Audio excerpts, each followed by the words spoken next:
प्रारब्ध के सभी दर्शकों को मेरा नमस्कार। मेरा नाम संदीप आर.के. सिंह और आज हमारे साथ व्यालोक जी कई दिन बाद और पुष्कर सर, बहुत बहुत स्वागत सबका। राम राम।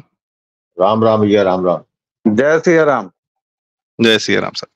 व्यालोक भाई, सबसे पहले आपके पास आएंगे क्योंकि आप ही के अल्मा मैटर जेएनयू से एक बड़े विद्वान साहब जो हैं, सो कॉल्ड विद्वान, एक्चुअली हम लोग के साथ भी गलतियां हैं।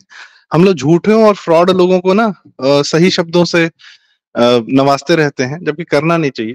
पुरुषोत्तम अग्रवाल नाम का एक आदमी है जो अवार्ड वापसी गैंग का सर्वे सर्वा लीडर था अशोक वाजपेयी के साथ मिलके, और राहुल गांधी की भारत तोड़ो यात्रा जो भी थी, कहले को तो नाम जोड़ो था पर थी तोड़ो, तो उसमें भी वो न्याय यात्रा वॉट एवर इट वाज, उसमें भी उनके एकदम गलबहियां करते हुए लौंडा लपाटा टाइप्स सड़क पे चल रहे थे, एंजॉय कर रहे थे। इस साल उनको साहित्य अकादमी पुरस्कार मिल गया। तो ये, और कहने को विशुद्ध रूप से कांग्रेसी और लेफ्टिस्ट रहे हैं और भाजपा के खिलाफ रहे हैं। तो अक्सर ये बात भी आती है कि भारत सरकार क्या मास्टर स्ट्रोक खेलती है, इन लोग को एक्सपोज कर देती है। सर, ये कब तक एक्सपोज करेंगे लोग, और ये क्या है, मतलब ये क्यों नहीं इनको एकदम बाहर का दरवाजा दिखा के इन लोग के सारे कौन सा तंत्र है जो इन लोग को वापस हमेशा अंदर रखता है? सरकार उनकी, सिस्टम हमारा टाइप्स। लोग भाई, भाजपा सरकार का ये दावा है कि वह ऑटोनोमस संस्थानों के कार्यकलाप में दखल नहीं डालती, और जिस तरह के परिणाम आते हैं उससे सचमुच लगता है कि भाजपा का इन संस्थानों पर नियंत्रण नहीं है। तो भाजपा के जो लोग हैं, भाजपा का जो कैडर है, भाजपा के जो समर्थक हैं, भाजपा के जो वोटर हैं, वो सचमुच दुखी होते रहते हैं कि ये क्या मामला चल रहा है। पुरुषोत्तम अग्रवाल को मैं बहुत करीब से जानता हूँ, बहुत करीब से देखा है, भले ही मैंने उस व्यक्ति का सब्जेक्ट नहीं लिया था। हिंदी साहित्य में जिस तरह का गंध उन्होंने फैलाया वह तो फैलाए ही। उसके बाद वह यूपीए के समय यूपीएससी के मेंबर थे, उसमें उन्होंने क्या किया धरा, वो सब। आपके प्रश्न के दो हिस्से हैं, एक तो वर्तमान केंद्र सरकार के ऊपर आता है और दूसरा ये कि इनकी कार्यप्रणाली क्या है। कार्यप्रणाली को यही समझिए कि पुरुषोत्तम अग्रवाल तो फिर भी थोड़ा बहुत ढके छिपे, थोड़ी बहुत इज्जत बचाने के चक्कर में या थोड़ा बहुत खुद को इम्पार्शियल दिखाने के चक्कर में रहते थे। बाकी जो लेक्चरर, असिस्टेंट प्रोफेसर वगैरह रहते थे, वो तो इस तरह की कोई बात ही नहीं करते थे। जैसे एक चिनॉय सेठ थे हमारे यहाँ, के.एम. चिनॉय, कमल मित्रा चिनॉय, उन्होंने यह परिपाटी निकाली थी कि वह एक लेक्चरर प्रोफेसर होने के बावजूद जब तक स्टूडेंट यूनियन के चुनावों का नतीजा नहीं आ जाता था, और वो काउंटिंग करीबन 2 दिन चलती थी, 48 घंटों तक, तो वो व्यक्ति एसएफआई एआईएसएफ के कैंप के आसपास ही घूमता रहता था। 3 कैंप्स लगते थे, आइसा का, एसएफआई एआईएसएफ का और विद्यार्थी परिषद का। अब तो खैर लेफ्ट यूनिटी के नाम पर सब लोग एक साथ हो गए हैं वो लोग। तो इन लोगों की कार्यप्रणाली वो है कि ये लोग कभी भी एक्टिविस्ट के स्तर से नहीं उभर पाते हैं। इन्होंने अपने क्लासरूम में वही किया है। जब इनके साथ इनको असहज करने वाले प्रश्न पूछे गए, इन्होंने अपने खिलाफ बोलने वाले विद्यार्थियों का करियर तक खराब कर दिया है। इन्होंने हर उस व्यक्ति को निरुत्साहित किया है जो इनसे प्रश्न पूछने की हिम्मत करता है, क्योंकि इन लोगों का अपने बौद्धिक माँ बाप कुकर्मी कांग्रेसियों की तरह यह मानना है कि ज्ञान पर इनका एकाधिकार है, और ये जो भी बोल दे रहे हैं आए बाएं साएं वही सच है। बात केवल पुरुषोत्तम अग्रवाल की नहीं है, के.एम. चिनॉय की नहीं है, अनुराधा चिनॉय की नहीं है, या इस तरह के सैकड़ों नाम मैं गिनाते चला जाऊंगा, जय घोष की नहीं है, अरुंधति राय की नहीं है। बात उस पूरे सिस्टम की है जिसके तहत इन लोगों ने ज्ञान की किसी भी दूसरी धारा को न तो पनपने दिया और न ही उसको पुष्पित पल्लवित होने दिया है। इनके हिसाब से जो कुछ भी इन्होंने कहा वह ध्रुव सत्य है, वह अंतिम सत्य है। और ऐसा इसलिए था क्योंकि इन लोगों की जो ट्रेनिंग हुई है, तथाकथित मार्क्सवादी ट्रेनिंग जो हुई है, वह इन लोगों को तीसरा पॉलिटिकल थॉट दिखाता है। जैसे इस्लाम है या ईसाइयत है या जो भी है, ये जो दो पॉलिटिकल थॉट्स हैं बड़े बड़े, उसी तरह मार्क्सवाद को भी मैं तीसरा पॉलिटिकल थॉट और कल्ट कहता हूँ। मार्क्सवाद के नाम पर वही कम हत्याएं नहीं हुई हैं और मार्क्सवाद ने कम हत्याएं नहीं की हैं। उस कल्ट का एक किताब है, एक पैगंबर है, कार्ल मार्क्स, और उसके हिसाब से आप या तो सही हैं या फिर वध के लायक, और यही इन लोगों की पूरी कहानी है। तो उसको ये लोग अकादमिक जीवन में भी लाते हैं कि अगर आपने कुछ भी अलग से इनको कहा या इनके खिलाफ कहा तो ये आपका करियर खराब करेंगे, ये आपका जीवन तक बर्बाद कर सकते हैं। अब आपके प्रश्न का दूसरा हिस्सा कि ये सरकार इतनी महान क्यों है, तो इस सरकार का पहला टर्म मुझे अब भी याद है, जो अब हार चुकी हैं अमेठी से स्मृति ईरानी, उनको उस बार एचआरडी मिनिस्टर बनाया गया था और उन्होंने संसद में बड़े गर्व से कहा था कि हम तो कम्युनिस्टों के साथ भी काम करते हैं। और याद कीजिए कि पहले कार्यकाल में बहुत बवाल मचा था, कभी सीबीएफसी के चेयरमैन पद को लेकर, कभी किसी यूनिवर्सिटी में वाइस चांसलर को लेकर, कभी किसी बात को लेकर, शैक्षणिक संस्थानों वगैरह पर ही पूरा जोर था। कल जब प्रधानमंत्री ने नालंदा विश्वविद्यालय का उद्घाटन किया तो मुझे लगा कि शायद इस बार शिक्षा को लेकर प्रधानमंत्री गंभीर हैं और शायद इस बार इस नासूर पर काम करेंगे। लेकिन जब साहित्य अकादमी इन लोगों को मिलता है या इस तरह की बातें होती हैं तो मुझे लगता है कि प्रधानमंत्री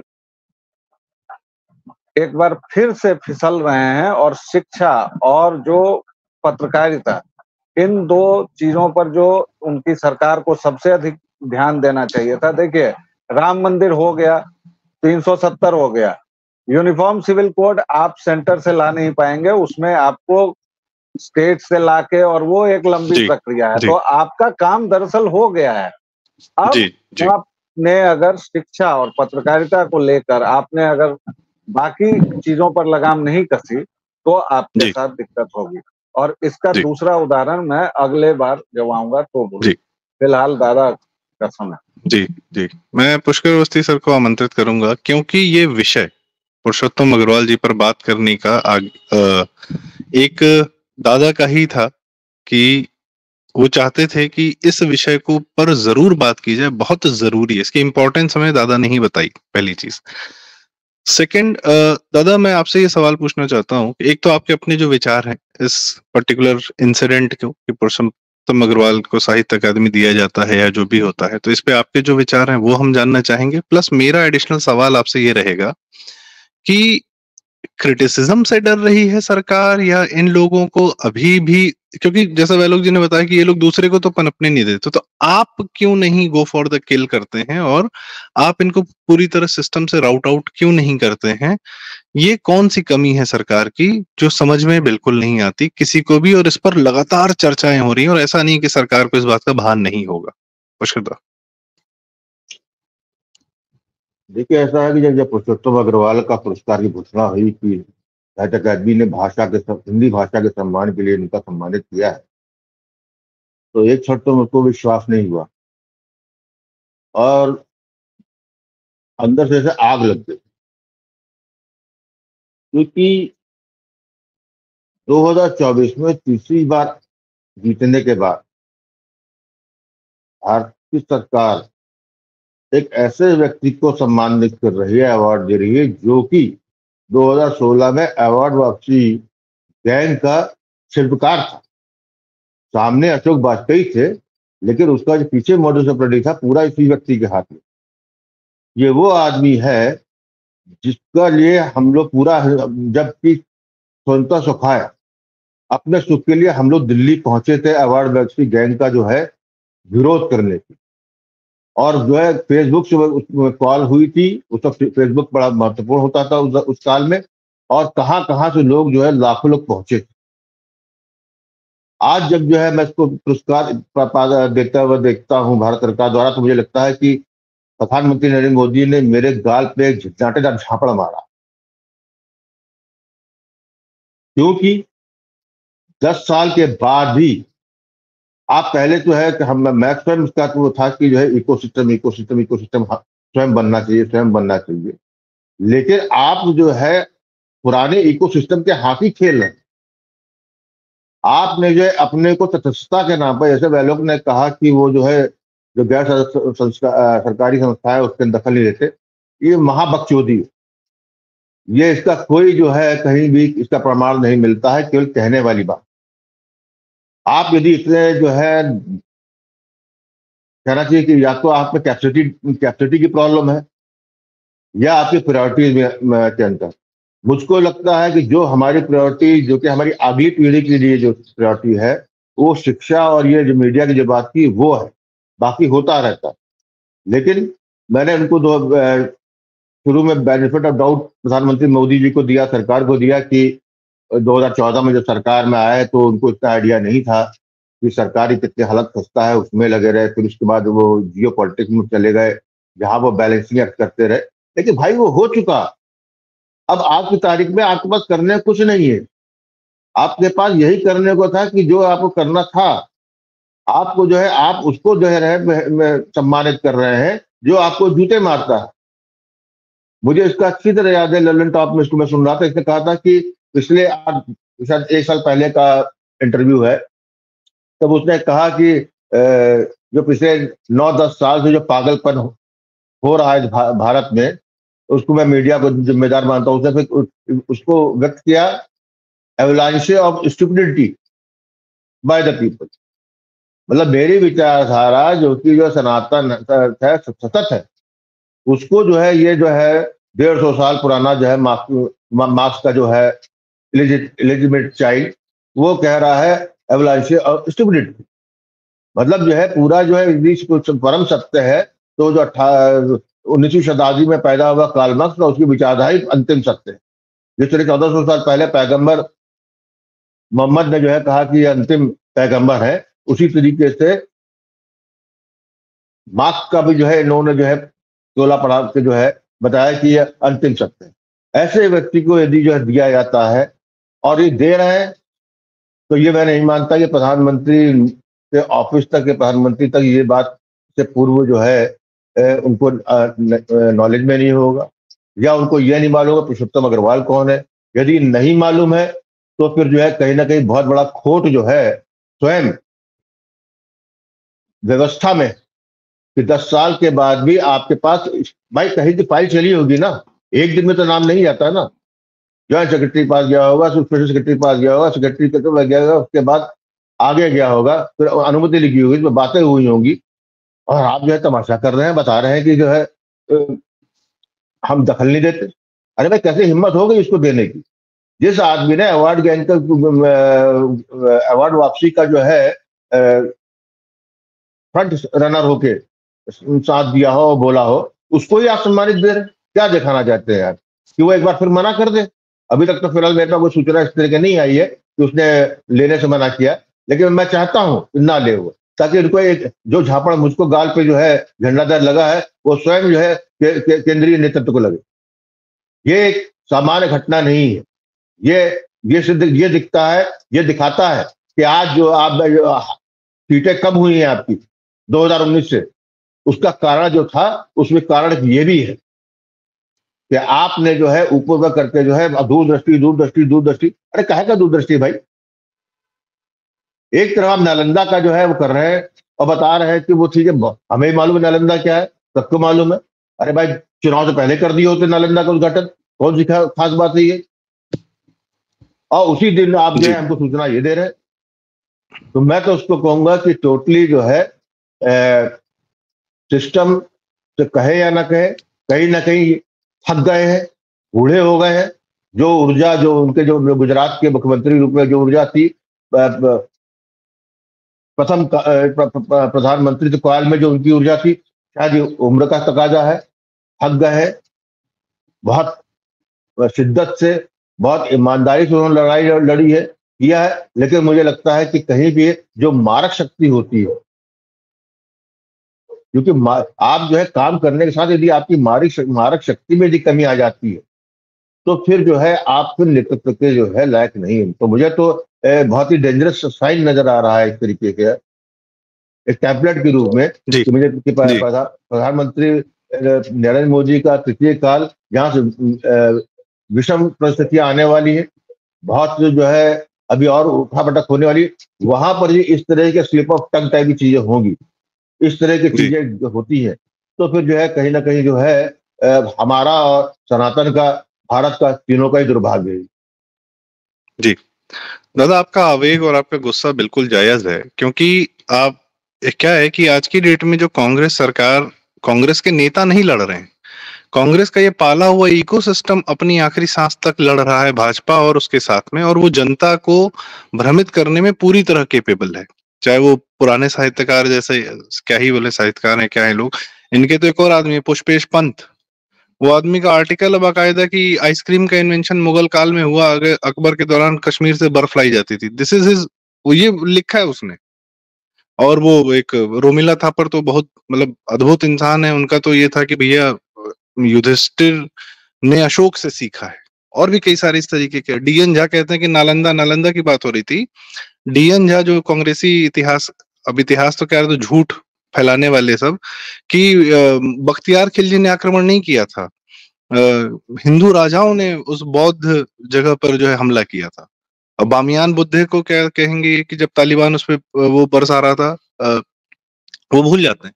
तो इस तरीके के झूठ फैलाने वाले, प्रपंच फैलाने वाले सारे कंटेंट क्रिएटर को ये लोग एक प्रोमिनेंट स्थान देते हैं और जनता के बीच में स्थापित करते हैं, और वो सिस्टम इनके काम आता है सत्ता में न होने के 15-10 साल के बाद भी।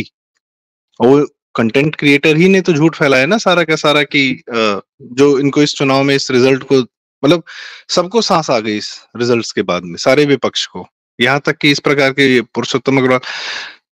मैं वैलोक भाई से पूछना चाहूंगा, क्योंकि ब्यूरोक्रेसी का एक बड़ा धड़ा भी जो है जब से जेएनयू से निकलता है, और यूपीएससी के बोर्ड मेंबर्स किस प्रकार के विचारधारा को प्रस्तुत करते हैं, और यूपीएससी के आईएएस पीसीएस बनने के लिए आपको कौन सी किताबें पढ़नी पड़ती हैं, तो वो ठोक पीट के दिमाग में डाला जाता है कि वामपंथ ही एकमात्र विचार है जो ध्यान में रहना चाहिए, बाकी कोई और विचार आपके ध्यान में रहना भी नहीं चाहिए।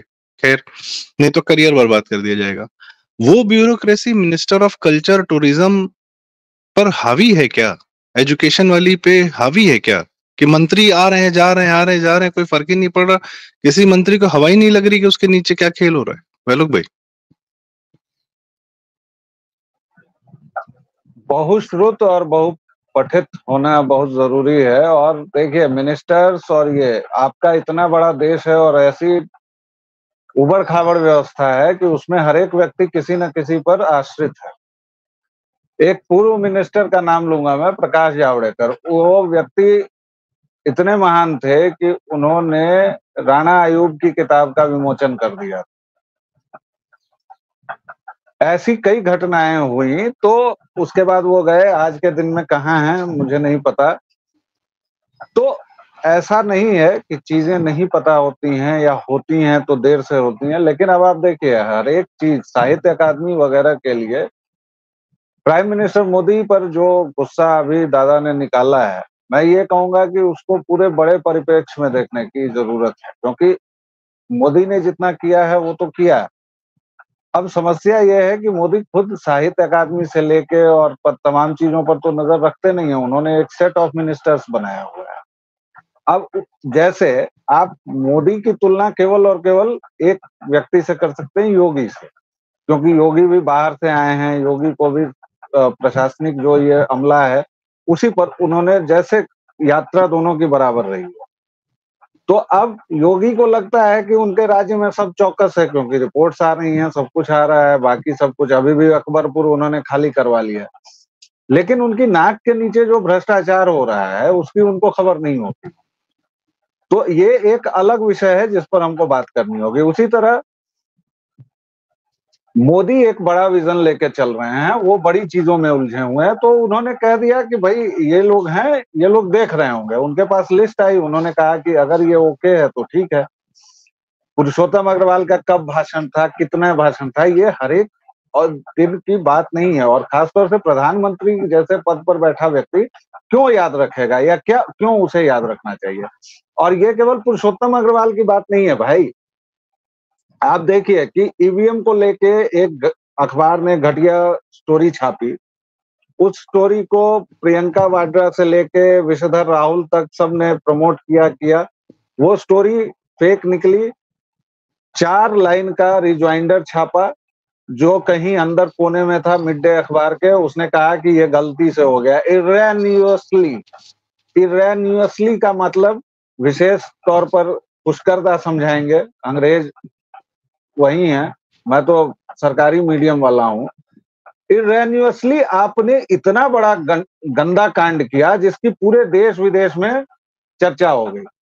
अब आपने वापस ले लिया, लेकिन जो फैक्ट स्थापित, और इसी तरह से झूठ दर झूठ स्थापित हुए हैं और होते गए हैं।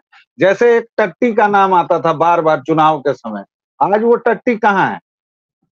इसके लिए आपको अलग से एक पूरा विजन, जैसे आज मैं देख रहा हूँ वो हिंदू लीगल एड इसने शुरू किया है, शहजाद पूनावाला ने या किसी ने, मतलब जो भाजपा का प्रवक्ता है। अब कर रहे हैं तो अच्छी बात है कि भाई लेकिन देर से कर रहे हैं, लेकिन कर रहे हैं तो ठीक है। और दूसरे देखिए लोगों को क्या हो रहा है, एक सकलानी साहब है, एनसीईआरटी की किताबें बदली गई, ठीक, किताबों में जो 1992 में घटना हुई थी उसको नॉर्मली लिखा गया कि भाई 3 गुंबदों की एक संरचना थी, आंदोलन हुआ उसको, और उसके बाद सुप्रीम कोर्ट के फैसले पर ज्यादातर बातें हैं। जाहिर तौर पर कम्युनिस्टों और कांग्रेसियों को दर्द होना था, उन्होंने आवाज उठाई, कहा कि ये इतिहास को, और गोधरा दंगों के बारे में भी उसमें पाठ्य सामग्री कम की गई। अब ये सकलानी जो व्यक्ति है, एक तो नाम देख लीजिए सकलानी, अब ये व्यक्ति एनसीईआरटी का डायरेक्टर होके क्या करेगा भगवान जाने। बहरहाल वो व्यक्ति तर्क क्या देता है, तर्क दे रहा है कि 12वीं की कक्षा की पुस्तक है, और वो कह रहा है या कह रहे हैं, मुझे नहीं पता वो कौन है, श्रद्धेय हैं क्या है, साहब कह रहे हैं कि हम लोग बच्चों को दंगों के बारे में नहीं बताना चाहते हैं, दंगों के बारे में पढ़कर उनके दिमाग पर गलत असर पड़ेगा। अब आपका कोई भी मजाक बना लेगा साहब ऐसी बातों को लेके, आप कोई भी बात कहिए लेकिन गंभीरता से तो कहिए। अरे आप में ये दम नहीं है कि सीना ठोक के कहें कि हाँ जी हमने हटाया, जैसे कांग्रेसी करते हैं।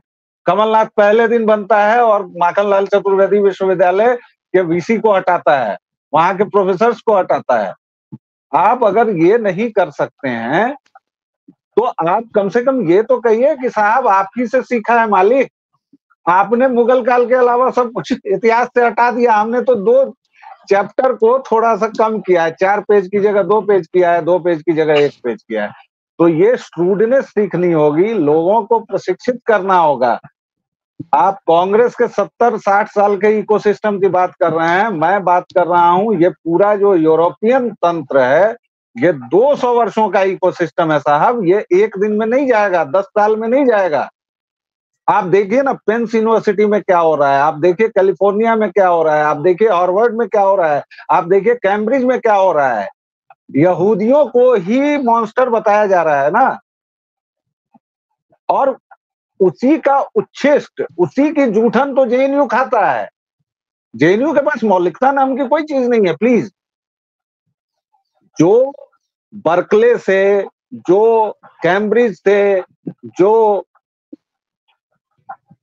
हार्वर्ड से, पेंस यूनिवर्सिटी से अवशोषित अपशेषित होकर मल के रूप में बाहर आता है, वही जेएनयू का सबसे उत्तम भोज्य पदार्थ है। आई बात समझ में? जी। तो जेएनयू वाले भी वही करेंगे, और जेएनयू पूरे देश का मानक है तो वो करेगा। तो अब मैं अगर उपाय करना है तो भाई साहब उसके लिए एकदम प्रचंड आत्मविश्वास चाहिए, पूरी व्यवस्था को आपको जड़ से उखाड़ देना होगा। आपके यूपीएससी में जितने लोग जाते हैं उनकी पूरी ट्रेनिंग, आप कभी इलाहाबाद जाकर देखिएगा, सॉरी मसूरी, लाल बहादुर शास्त्री इंस्टीट्यूट जो है, वहां जाकर देखिएगा कि उनको नॉन इंडियन बनने की पूरी कवायद सिखाई जाती है। आप यार उस सिस्टम को रखे हुए हैं, आपका न्याय व्यवस्था वही है, आपकी जुडिशरी वही है, और आप बात कर रहे हैं कि मोदिया बदल नहीं रहा है। जब तक ये दोनों घुन लगे हुए हैं, इस देश की जुडिशरी, इस देश की नौकरशाही, इसको आप जब तक भारतीय नहीं बनाएंगे, आप कैसे यकीन करते हैं कि आपकी बाकी चीजें भारतीय होंगी? क्योंकि आपका पैमाना वही है, आपका निकष वही है। जो उच्छिष्ट आता है भले ही वह मल है, आप देखिए ना, अंग्रेजी के लिए क्यों इतनी हाय तौबा है, कितने लोग अंग्रेजी, लेकिन ये आज से थोड़े चल रहा है दादा। सिनेमा का पहले पोस्टर आता था जो सटता था, उस पर हिंदी में कभी देवनागरी में तो मैंने नाम नहीं देखा, दीवाना लिखा हुआ है तो DEEWAN है। क्यों, किसके लिए भाई? पोस्टर तो एकदम आम जनता के लिए था, और आम जनता को तो अंग्रेजी नहीं आती थी। मतलब हमेशा से लक्ष्य वही प्रभु वर्ग था, और उस पर जब तक प्रहार नहीं होगा तब तक नहीं होगा। भले उसमें मोदी आ जाए, मैं तो कहता हूं गुरु गोलवलकर को बिठा दीजिए और कहिए कि आपको सिस्टम नहीं बदलना है, वो कुछ करके दिखा दें। नहीं हो पाएगा, क्योंकि आपकी पूरी व्यवस्था वही है, आपका पूरा सिस्टम वही है, और वो सड़ा हुआ है। वो सब कुछ भारत विरोधी और हिंदू विरोधी है, और यही रहेगा। जी, आपने इतनी बड़ी बात कही कि आपका पूरा जो प्री 1947 का आईसीएस का सिस्टम था वही ओवरनाइट आईएएस हो गया। वो पूरा जो तंत्र अंग्रेजों ने अपने लिए विकसित किया था कि जो जनता से पैसे लूट के कलेक्शन करके जो कलेक्टर हुआ करते थे वो लेके जो है अंग्रेजों को पहुंचाते थे, वही मतलब फिर उन्हीं को हटाने के लिए तो पूरा स्वतंत्रता आंदोलन हुआ था ना। सिर्फ 4 अंग्रेज चेहरों को थोड़ी हटाने के लिए। आप स्वतंत्रता क्या थी कि आप अपने लिए नई सत्ता, नए सिस्टम को पैदा करना चाह रहे थे। पर वही आईसीएस सीधे आईएएस हो गया। एक बहुत बड़ा उदाहरण धर्मावीरा करके हैं, वो बकायदा अंग्रेजों के टाइम में बहुत अच्छे बड़े लेवल पर आईसीएस ऑफिसर हुआ करते थे। बाद में नेहरू की कैबिनेट में रहे, इंदिरा गांधी की कैबिनेट में रहे, राज्यपाल बनाए गए, और मतलब अंग्रेजों के टाइम का हर आईएएस अधिकारी जो है नेहरू को और कांग्रेस के टाइम का सर्वोच्च पदों पे रहा। तो भाई आपने, और कंटिन्यूटी के नाम पे तो नेहरू ही क्यों आ गए फिर अंग्रेजी कंटिन्यू करते। खैर, वो सिस्टम हम 15 साल में देख रहे हैं। हमको ये पुष्कर दा, मैं आपसे जानना चाहता हूँ, कई बार कहा जाता है कि 16 मई 2014 को जो है भारत को वाकई में भारतीयता की सरकार मिली। तो बात तो अभी भी वही है कि वही आईएएस, वही आईसीएस, वही यूपीएससी, वही जुडिशरी। तो राजनीतिक नेतृत्व बदल कर भी क्या जो है, हमने बहुत सारे काम हुए हैं, हमें कोई उसमें शंका नहीं है। हमारी तोप का मुंह मोदी जी की तरफ नहीं है, पर हमारी तोप का मुंह कम से कम इस ढांचे की तरफ तो है जिसका टूटना आवश्यक है। जी वेलोग भाई, आप अपनी बात करें फिर। राजनैतिक परिवर्तन से केवल और केवल राजनैतिक लक्ष्य प्राप्त किए जा सकते हैं, जो किए गए। अनुच्छेद 370 गया, राम मंदिर हुआ, और इसमें कतई ये न कहा जाए कि राम मंदिर एक राजनीतिक आंदोलन नहीं है। बस इतनी बात कहनी। सामाजिक लक्ष्य हैं, समाज को बदलना है तो आपको दूसरी चीज करनी पड़े। पुष्कर दा, आपसे यही सवाल कि ढांचे सब पुराने हैं, तो फिर 47 में जो नेहरू ने किया वही अभी भी चल रहा है, कैसे देखते हैं? ऐसा है कि जब आप 16 मई 2014 की बात करते हैं तो निश्चित रूप से एक भारतीय संस्करण का सरकार आई थी। इससे पहले जो है जो ब्रिटिश जो हमको छोड़ गए थे जिस स्थिति में, उनकी उसी की क्रियावन चल रही। तो 2014 में आप इसके मुंह नहीं मोड़ सकते हैं कि जब आपने सरकार चुनी तो आपने भारत के लिए सरकार चुनी थी, इंडिया की सरकार नहीं थी। ठीक है, ये जहां तक लोग का ये कहना है कि राजनीति से मतलब राजनीति क्या, मतलब राजनीतिक से सत्ता प्राप्त करने में राजनीतिक कार्य किए जा सकते हैं, वो लक्ष्य प्राप्त किए जाते हैं, वो किए गए, उसको मैं स्वीकारता हूँ। लेकिन जहां पर जो है जब आपका व्यापक सामाजिक में बदलाव होना होता है या व्यवस्था में परिवर्तन होता है, तो वो भी जो है सत्ता से ही होता है। या 2 तरीके होते हैं, या तो जन आंदोलन होता है या टॉप सत्ता से होता है। आपको जो है 10 साल हो गए, 10 साल में आपने बहुत काम कर लिया। आपने जो है आर्थिक, जैसे मैं पहले भी कहता था कि पहला जो है किसी भी जो भारत के हित की बात करेगा या जो मोदी जी ने किया कि पहले अपने को जो है आर्थिक रूप से जो है मजबूत कर लेना, ताकि किसी हम दूसरे के द्वारा जो है हम जो है हाथ मांगने की स्थिति में ना रहे। और दूसरा, दूसरों का पैसा अपने यहाँ फंसा लेना, ताकि जो है वो चाहकर भी आपको जो है बैक स्टैपिंग न कर पाए, निकल ना पाए। इन दोनों लक्ष्य को प्राप्त करने में पूरी तरह सफल है। लेकिन जब आपको जो है व्यवस्था परिवर्तन करना हो या जो आपके यहाँ जो मूल समस्याएं जो चल रही हैं उसको आप टेढ़ा करना चाहते हैं, तो उसके लिए वही कर सकता है जिस तरीके से प्रधानमंत्री मोदी जी के 10 साल के कार्यकाल में उनपे एक दाग नहीं। लेकिन ये चीज आप जो है उनके जो मातहत है उसमें नहीं कर सकते, और आपको सिर्फ एक बार कमजोर होना होता है, उसकी व्यवस्था आपको गिरा देती है।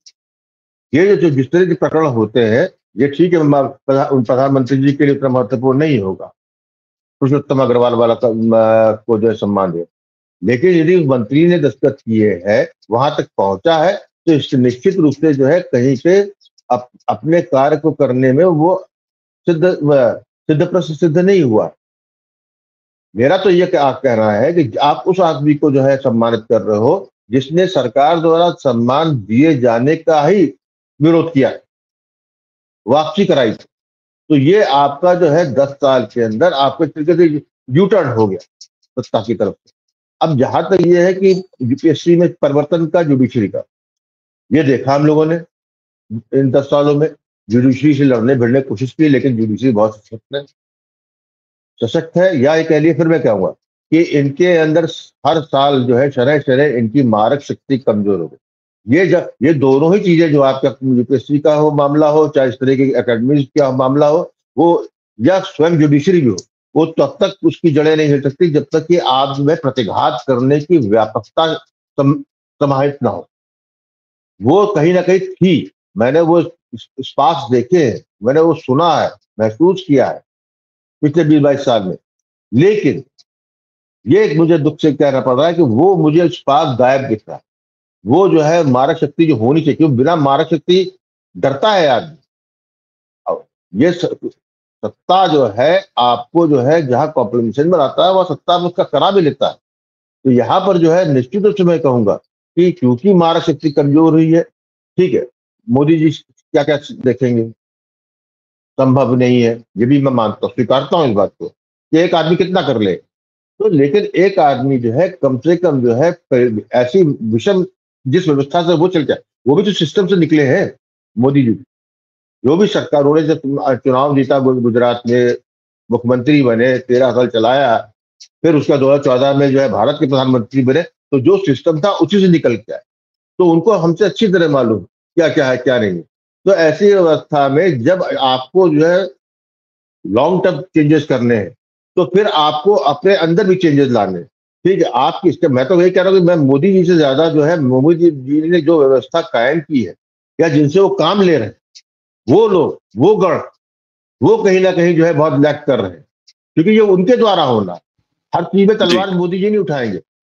सरकार केवल एक ब्रॉडर पिक्चर देती है, आपको किससे निपटना भाई। आप यदि स्वयं कॉम्प्रोमाइज है, कमजोर है, कॉम्प्रोमाइज है, फिर बात वर्ड यूज कर रहा हूं कि आपको जो है ये जरूरी लगता है कि सभा से, क्या नाम है, सभा, उसके घर में उसकी किताब का विमोचन करना जो है आपके लिए जरूरी है।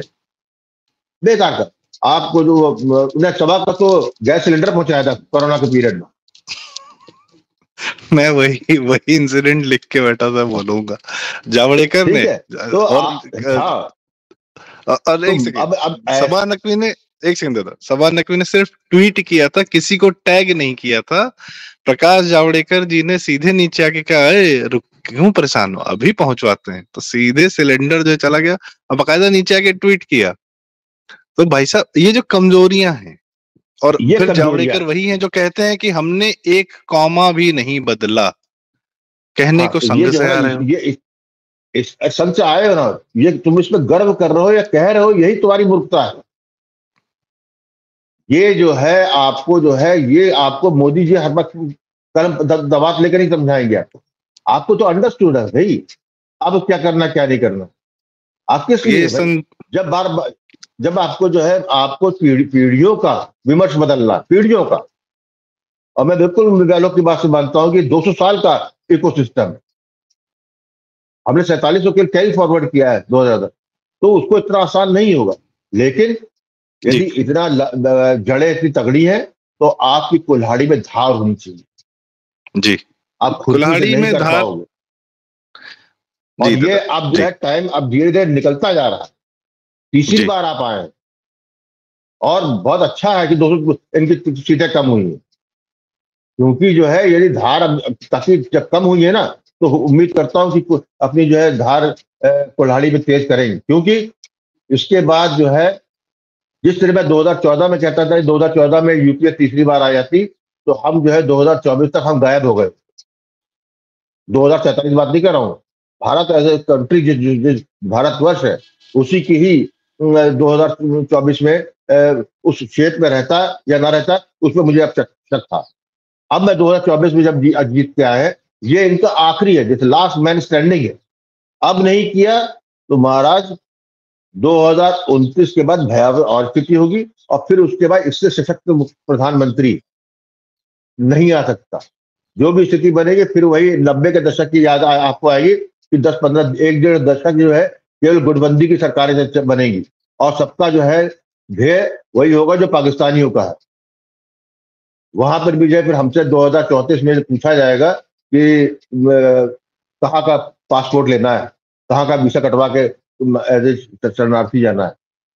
ये क्योंकि ये कोलिजन कोर्स में है, ये बौद्धिकता वाली बात खत्म हो चुकी है। जी अब तो केवल सर्वाइवल का है, या तो वो सर्वाइव करेंगे या आप। उन्होंने तो 2024 में दिखा दिया कि वो सर्वाइव कर सकते हैं, आप क्या सर्वाइव कर सकते हैं, ये देखने का प्रश्न है। और यदि आपने कुठारघात नहीं किए तब जो है इसके अलावा जो फिर नहीं है, तो फिर जो है भारत का भविष्य के फिर यूपीए को दोषी देने के बजाय जो है नई पीढ़ी जो है दुर्भाग्यपूर्ण तरीके से इसी एनडीए सरकार को ही देगी। ये जी, जैसे आज पृथ्वीराज चौहान जी की बात होती है तो वही कहा जाता है कि महानता सिंड्रोम ने उनको ग्रसित कर लिया। जो भी कहानी फैलाई जाती 16 बार 15 बार जो भी है, भाई हराए थे तो मार ही डालते, बात ही खत्म हो जाती। गो फॉर द किल वाला जो आप कह रहे हैं वो नहीं दिखता है। प्लस प्रसार भारती के चेयरमैन बनाए जाते हैं वो नौकरशाह जो अखिलेश यादव मायावती जी के बड़े करीबी रहे। तो और आज की डेट में जी बस 30 सेकंड लूंगा। वे लोग मारक शक्ति ये होती है कि जो हमारे यहाँ लखनऊ में कुकरेल रिवर फ्रंट पे,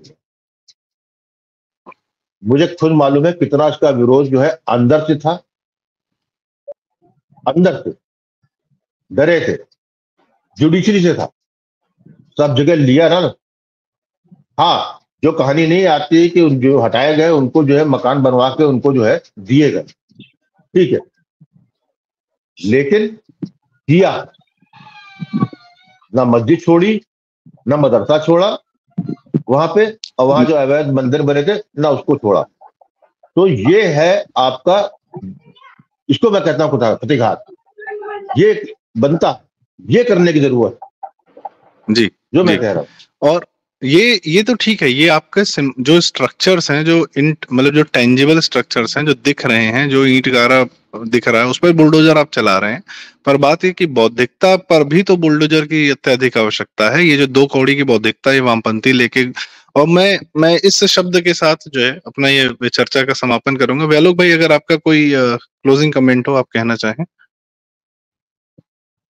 क्लोजिंग कमेंट बस यही कहना है कि जिस शक्ति की बात दादा कर रहे हैं या जो कर रहे हैं, तो वो जब गुजरात के मुख्यमंत्री थे नरेंद्र मोदी, तो उनको कहा गया था कि औरंगजेब के बाद सबसे ज्यादा मंदिर इसी आदमी ने तोड़े हैं, क्योंकि वो रास्ते का चौड़ीकरण कर रहे थे और तमाम चीजें। तो मंदिरें भी जा रही थी और मस्जिद और मदरसा भी जा रहा था। तो ऐसा है, एक प्रदेश, भले ही वह उत्तर प्रदेश जैसा बड़ा प्रदेश हो, और एक भारत, इसको चलाने में मुझे उम्मीद है कि योगी जी जब आएंगे तो उनकी धार कैसी रहेगी वो देखने की बात होगी, लेकिन गति थोड़ी धीमी होती है। और वही कहना है कि आपको नृशंसता पूर्वक बहुत बर्बर तरीके से प्रहार करना होगा। आप उनको दूसरे दीजिए। और जहां तक ये अतिक्रमण वाला है, तो सचमुच जहां लोग 35-35 साल से बचे हुए थे, हल्द्वानी में आखिरकार कोर्ट ने और इसने दखल देके नहीं ही होने दिया। दिल्ली में वृंदा कारत ने रोहिंग्या लोगों को बचा ही दिया। तो ये एक बड़ी चीज है, लेकिन वही अंतर आता है, और इस सब पर बातचीत होती रहेगी, बहुत चीजें निकलेंगी। जी, मैं बस अंतिम में अपना यही कहना चाह रहा था कि जो अटल जी की सरकार के साथ हुआ था कि जितने लोग सत्ता में पहुंच गए थे उनका दिल्लीकरण कर दिया गया था दिल्ली की लुटियंस द्वारा, और जावड़ेकर उसी जमाने के पौध हैं। तो और वैसे बहुत सारे हैं। तो मैं देखता हूँ 10 साल तक तो मोदी जी ने स्वयं को बचा के रखा, पर धीरे धीरे शायद उनके नीचे के तंत्र का दिल्लीकरण काफी हद तक हो गया है, और वो उसी की परिणति दिख रही है जो हम लोग देख रहे हैं। और भगवान इस दिल्ली, श्रापित दिल्ली के प्रकोप से भारत को बचाए। दिल्ली एज इन जो 1000 साल से यहाँ पे मानसिकता है गुलामी की, उस वहां के पता नहीं पानी में बस गया है, क्या है नहीं है, तो उससे जरा जो है दिल्ली ही इंडिया को प्रेफर करता है भारत के कंपैरिजन में। वो देखता है कि दिल्ली ही सब कुछ है और राज करने का अधिकार दिल्ली को है। तो दिल्ली मतलब केंद्रीय सत्ता नहीं, राजनीतिक सत्ता नहीं, वो जो एक तंत्र है जो यहाँ पर, जिसको हम कहते हैं कि सरकार उनकी है, सरकार हमारी है, पर सिस्टम उनका है। तो उससे थोड़ा बचने की आवश्यकता है। मोदी जी एक बात अक्सर कहते थे कि मैं दूसरों से भी काम करा लेता हूँ, मतलब ये उनका गर्व के रूप में भी कहते हैं कि मैं उन लोग से भी काम करा लेता हूँ जो मेरे खिलाफ रहते हैं, या उसी ब्यूरोक्रेसी से मैं काम करा लेता हूँ। पर हर चीज की अति जो है यहाँ दिखता है कि सिर्फ उन्हीं से काम कराने की जो जिद है वो अब तकलीफ दे रही है। आप अपने लोगों से काम कराइए, अपने लोग पकड़िए, अपने लोग बिठाइए, और उन लोग को भूखा प्यासा मरने दीजिए, क्योंकि वो आपको जरूर भूखा प्यासा मारेंगे। और ये उन्होंने 40 साल 70 साल किया है। जैसा वैलोक जी ने कहा था कि वो दूसरी विचारधारा को बिल्कुल पनपने का मौका नहीं दिया। आज आपको अपना समय मिला है, आज आपको अपनी खेती करनी है, अपनी विचारधारा, अपने लोग, अपने कंटेंट क्रिएटर्स को पुश करने की बहुत सख्त आवश्यकता है, पहचानने की बहुत सख्त आवश्यकता है। इन शब्दों के साथ बहुत बहुत धन्यवाद व्यालोक जी, बहुत बहुत धन्यवाद पुष्कर सर। बहुत सारे विषय हैं, आप लोग आ रहे हैं, बहुत सारे विषय, जरूरी विषय हैं, बात करने की आवश्यकता है। मैं दर्शकों से रिक्वेस्ट करूंगा, कृपया वीडियो लाइक करें, शेयर करें, बातें जरूरी हैं इसलिए हम ये करते हैं, और चैनल जरूर सब्सक्राइब करें। बहुत बहुत धन्यवाद, नमस्कार, जय सिया राम।